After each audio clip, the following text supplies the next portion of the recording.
Boa noite. Nesse momento eu vou falar sobre os manda-chuvas da Sociedade Torre de Vigia. Existe um pessoal ali que é chamado de corpo governante e são eles quem determinam o que as testemunhas de Jeová devem crer ou não. Então esse corpo governante é o máximo ali na Sociedade Torre de Vigia. E eles ensinam aquilo que eles bem entendem. Eles mudam doutrinas, eles estabelecem doutrinas, fazem tudo de uma forma temerária. Então, os testemunhas de Jeová não são uma sociedade que se baseia unicamente na Bíblia quando fazem suas declarações. Eles, na realidade, são alimentados pelo corpo governante que fica no Brooklyn, em Nova York, e é de lá que surgem as doutrinas que são ensinadas na Sentinela e nas demais brochuras produzidas pela organização. O escravo fiel e discreto. Segundo Penton, até 1881, Russell não tinha a intenção de fundar uma religião nem pretendia ser um profeta americano.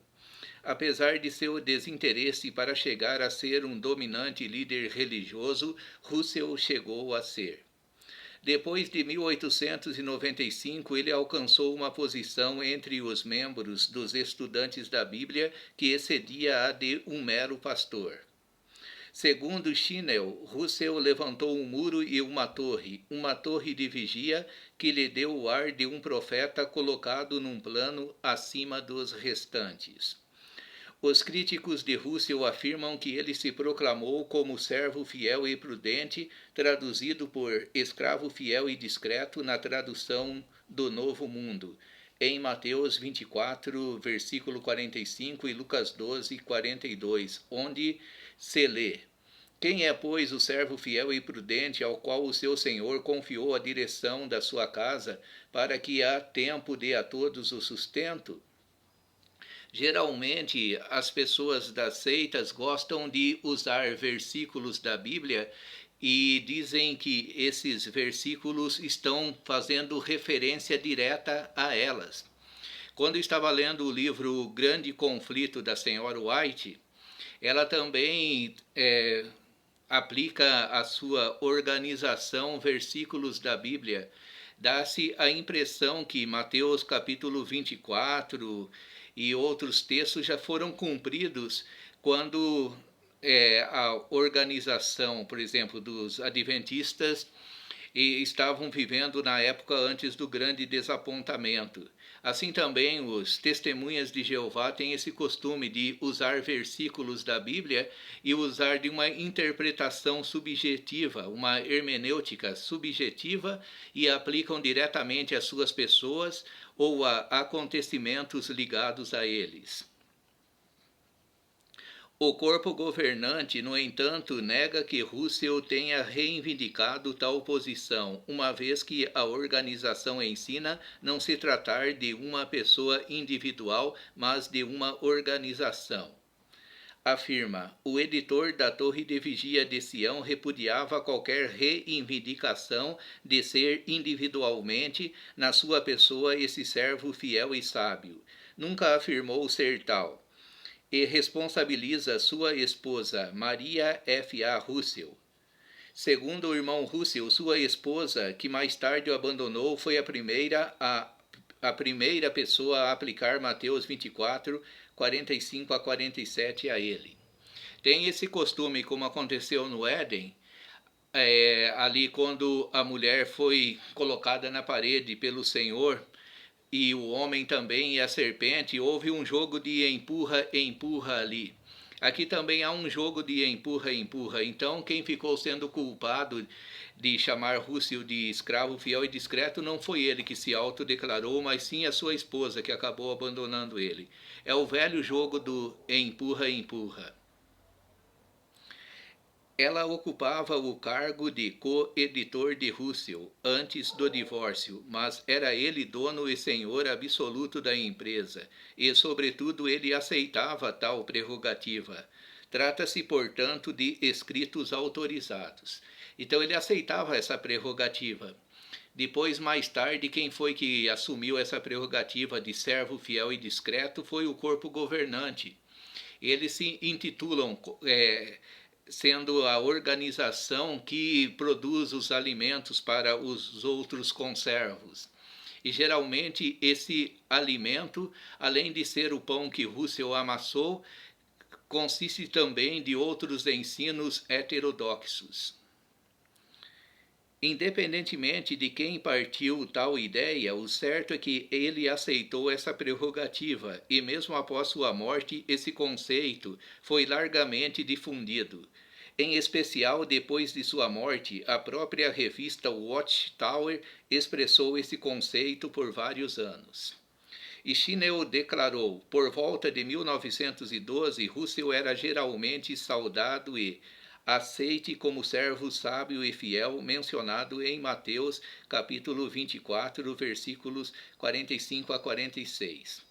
Aqui fala e aceite, aparece um sic aqui. Quando aparece essa palavra latina sic, significa que quem escreveu o texto não corrigiu, escreveu do jeito que estava. Tinha um erro ali, eles escreveram do mesmo jeito. Por isso está aceite, ao invés de aceito.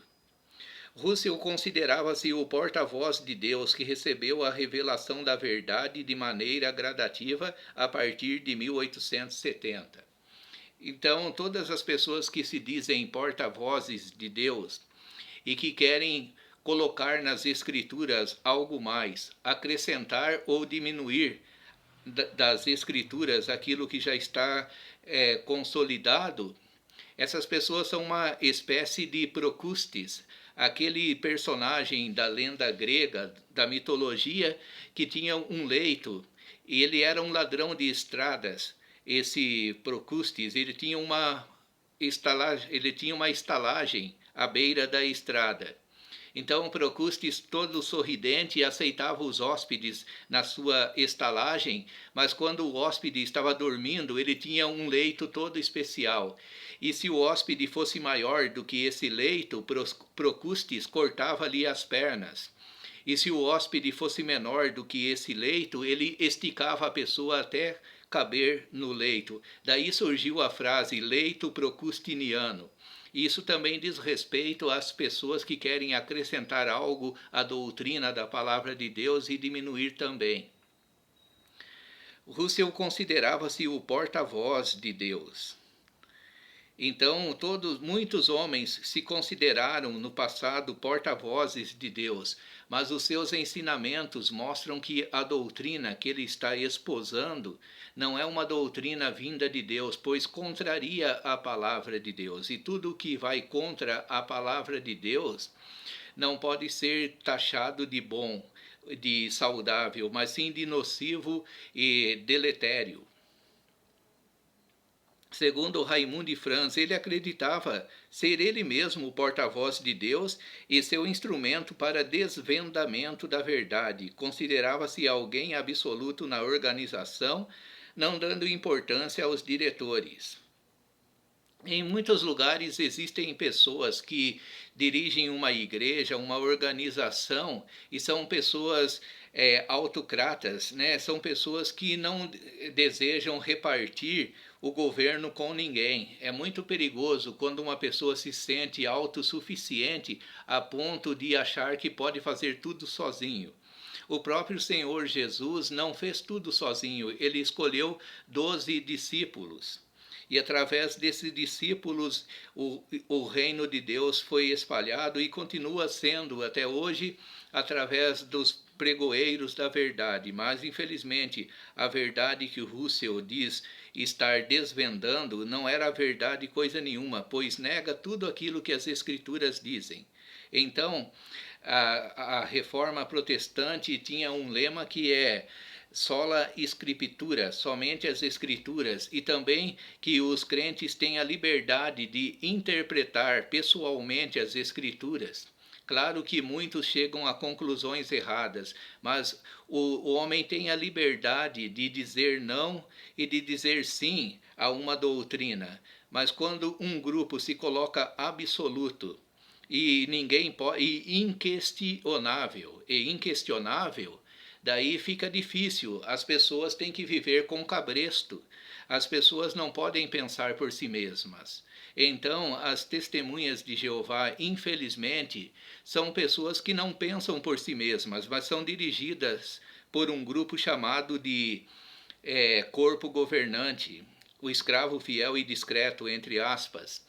E se uma pessoa vai contra essa organização, essa pessoa é colocada sob julgamento e desassociada. E isso é muito ruim, pois se uma pessoa tem algo a dizer e esse algo pode ser provado pelas escrituras, ela deve ser ouvida. Mas o que acontece em muitos movimentos, mesmo fora da Sociedade Torre de Vigia, é que o líder é inquestionável. Ele é o grandfather, ele é o poderoso chefão. Então ninguém pode questioná-lo. Ele dita absolutamente as leis, ele faz e acontece, e as pessoas têm de obedecer. Se alguém se levanta contra, essa pessoa é desassociada, ela é excomungada. Então, e a excomungação é tão severa que se um parente for TJ e ele for desassociado, outro parente tem de desprezá-lo. Os TJs não têm amizade com seus parentes, que são TJs desassociados. Eles não podem nem cumprimentar. Há um verdadeiro ostracismo, uma maldade sem igual. Então, nós não temos esse direito. Se uma pessoa passa a pensar diferente de nós, um parente passa a pensar diferente de nós, aceita uma religião diferente da nossa, nós não temos esse direito de abandoná-lo, de tratá-lo como se ele fosse um pária da Índia. Mas sim, nós temos o dever de amar a todas as pessoas, independentemente de sua religião ou falta dela. Porque se nós não demonstrarmos amor pelas pessoas, o nosso cristianismo é vão. Eu sei que é difícil mostrar amor, é mais fácil falar, mas o cristianismo não é uma religião de ódio, é uma religião de amor e de agregação, não de desagregação. E vou ler mais um pouquinho aqui. Uma edição especial da revista The Watchtower, Torre de Vigia, afirma: a irmã Russell e eu elegemos naturalmente os diretores e dessa maneira controlamos a sociedade, e isso ficou plenamente entendido desde o princípio pelos diretores. A utilidade deles ficou plenamente entendido, se manifestaria em caso de nossa morte. Então, os líderes têm um cargo vitalício nessas organizações e são inquestionáveis até a hora da morte. Depois, o substituto na sucessão apostólica, esse daí vai se tornar também outro grande chefão. É como se fosse uma máfia italiana. Esses movimentos que tem pessoas que dominam por completo, famílias que dominam, diretorias que dominam. Isso é muito triste. Outras pessoas não têm chance nesses lugares. Não têm chance nem mesmo de questionar as doutrinas. Então, o ser humano não tem liberdade. Ele vive com uma venda nos olhos e com tapões nos ouvidos quando ele faz parte de uma seita perniciosa.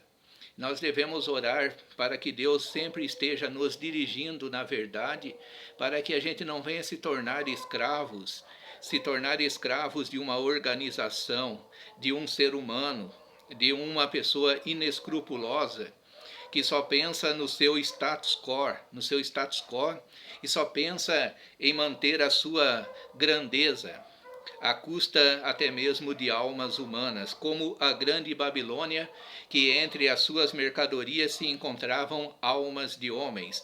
Veja Apocalipse capítulo 18. Então, esse é o breve comentário que eu vou fazer nesse momento, para que as pessoas que estão sendo escravas de certos grupos e movimentos, que não deixam ela pensar, que não deixam ela agir, que controlam o seu modo de comer, o seu modo de vestir, a sua maneira até de pensar, que tentam controlar até a sua mente.